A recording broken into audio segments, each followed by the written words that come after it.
Jadi pertanyaan yang banyak masuk itu mengenai PKH kapan cair. Ada yang manggil ibu lah, mbak lah, kakak lah. Bu, PKH tahap 3 kapan cair? Bu, bulan 6 ini cair nggak PKH-nya? Kak, mbak, PKH-nya kapan lagi cair yang tahap 3 ini? Bulan 6 ini nggak masuknya? Bulan 6 ini nggak cair PKH-nya?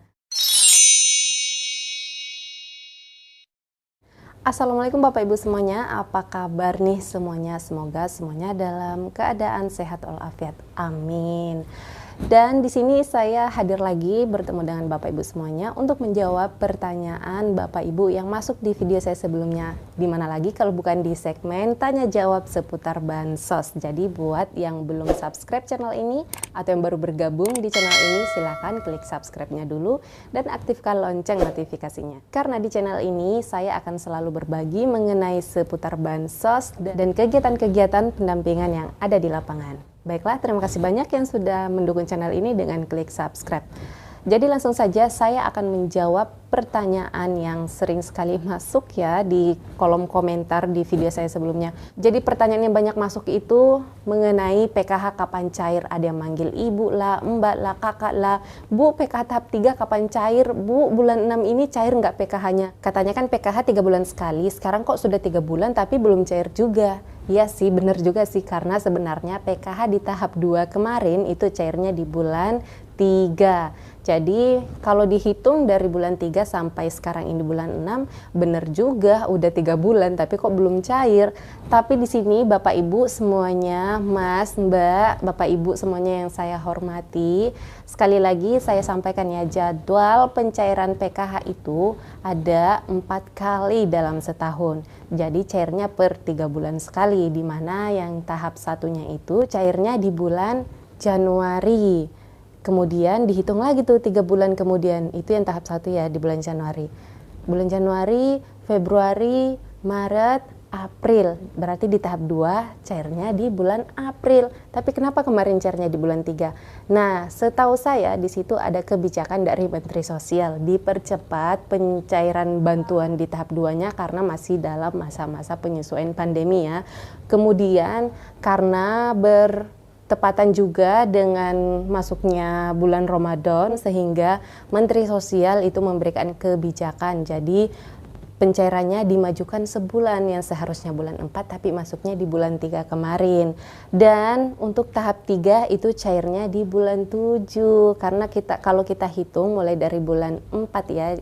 Jadi Bapak Ibu jangan menghitung dari bulan 3, memang ada yang cair di bulan 3 tapi sebenarnya itu jadwalnya di bulan 4, hanya saja dipercepat 1 bulan karena ada kebijakan, karena bertepatan dengan masuknya bulan suci Ramadan. Jadi Bapak Ibu harus tetap menghitung dari bulan 4, jangan mulai menghitung dari bulan 3.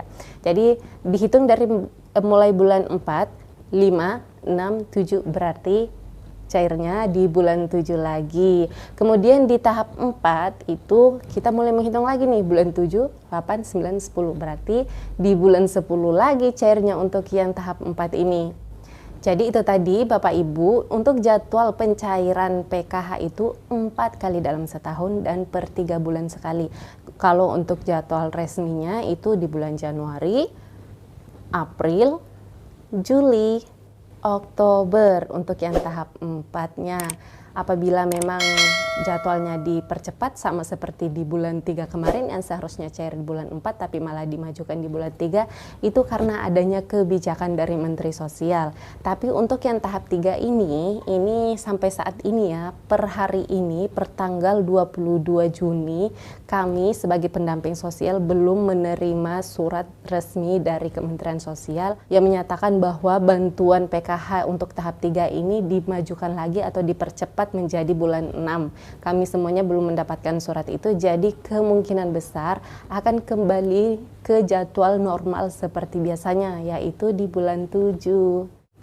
Nah, semoga terjawab ya Bapak Ibu. Jadi Bapak Ibu tidak menunggu-nunggu lagi, atau jangan sampai ATM-nya Bapak Ibu itu sampai lecet, sampai rusak gara-gara setiap hari ada loh yang kayak gitu ya. Jadi di wilayah dampingan saya itu hampir tiap hari itu dia gesek kartunya sampai akhirnya kartunya jadi rusak. Nah, proses lagi kan dia, akhirnya dia ke bank lagi dan ke dinas sosial untuk melakukan pergantian kartu KKS. Jadi buat Bapak Ibu nggak usah ngikutin ya, yang itu ya saya nggak sebutkan namanya ya, tapi itu tidak harus dicontoh karena kasihan juga sih dia. Sudah saya jelaskan, Bu, ini tuh kemungkinan besar masuknya di bulan 7 karena sampai saat ini kami belum mendapatkan informasi lagi dari Kementerian Sosial bahwa bantuannya yang di tahap 3 ini dimajukan, tapi dia kurang yakin karena dia ngerasa oh yang menjadi agen Briling ini adalah keluarganya dia katanya, jadi nggak masalah itu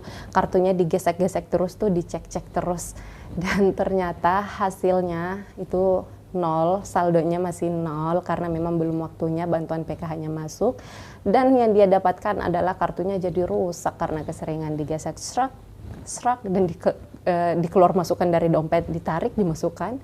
Nah itulah penyebabnya akhirnya kartunya cepat rusak. Nah Bapak Ibu semuanya kan tahu kalau kartu KKS ini tidak seawet dengan ATM biasa. Kartu KKS ini memiliki lapisan yang menurut saya sih itu kurang bagus ya, kualitasnya kurang bagus seperti ATM Bank BRI biasa karena jadinya cepat rusak. Jadi ya sebagai KPM kita harus pintar-pintar lebih sebisa mungkin kita merawat kartu tersebut agar tidak cepat rusak.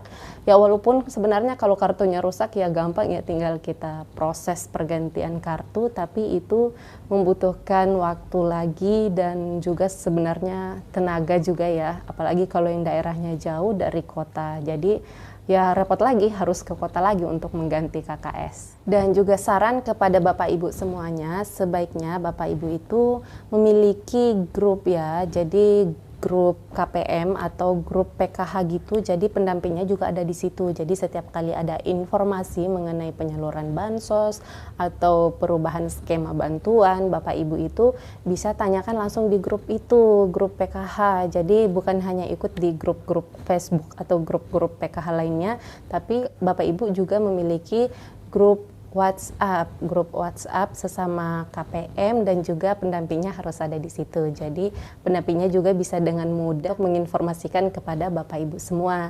Nah, saya rasa karena sekarang zamannya sudah modern ya, jadi hampir semua orang itu sudah memiliki HP Android, walaupun tidak setiap orang punya, tapi di dalam satu keluarga itu setidaknya ada satu orang yang memiliki HP Android. Apalagi sekarang kebanyakan daring ya untuk proses sekolahnya. Jadi pernah sih ada kejadian kemarin yang tadinya di keluarga tersebut itu tidak memiliki HP Android, tapi karena diwajibkan untuk daring sehingga si orang tua ini dari bantuan PKH yang dia dapat yang tadinya digunakan untuk membeli keperluan sekolah, akhirnya dia alihkan untuk membelikan handphone Android kepada anaknya. Nah, apabila Bapak Ibu sudah punya HP Android kayak gitu, ya sebisa mungkin Bapak Ibu itu ikut di WA grup PKH di wilayahnya Bapak Ibu. Nah, pendampingnya juga harus ada di situ agar Bapak Ibu tidak ketinggalan dengan informasi-informasi yang terupdate dari pendampingnya masing-masing.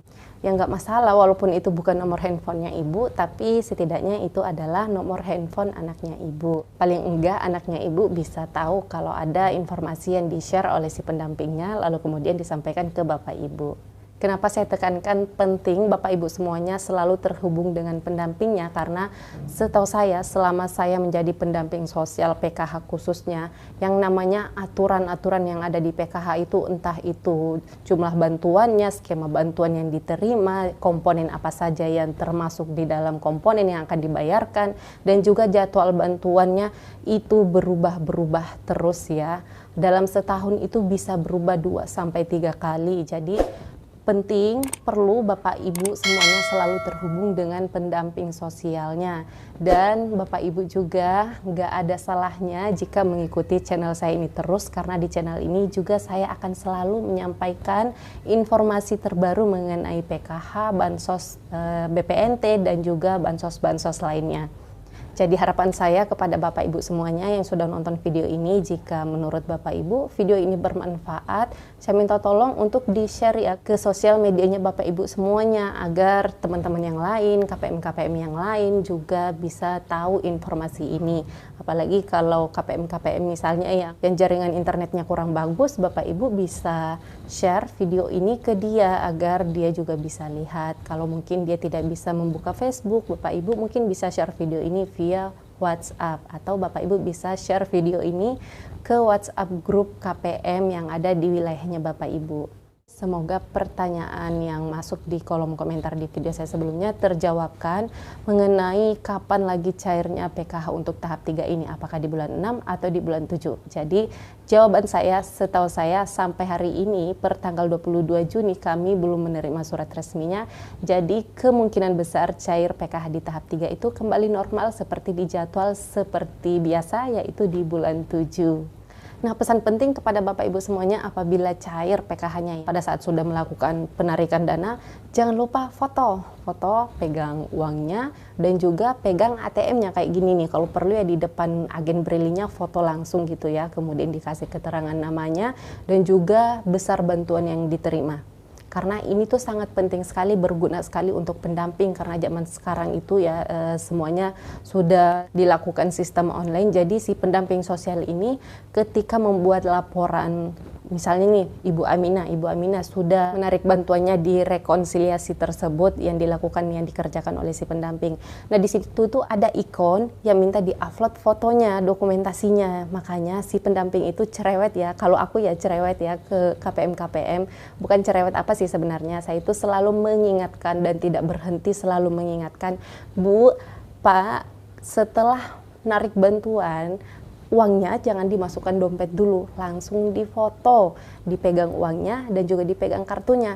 Tujuannya untuk apa? Gunanya untuk apa? Ya, untuk kami sebagai pendamping sosial laporkan ke pusat, agar pusat itu yakin bahwa benar uangnya Bapak Ibu ini sampai ke tangan Ibu langsung.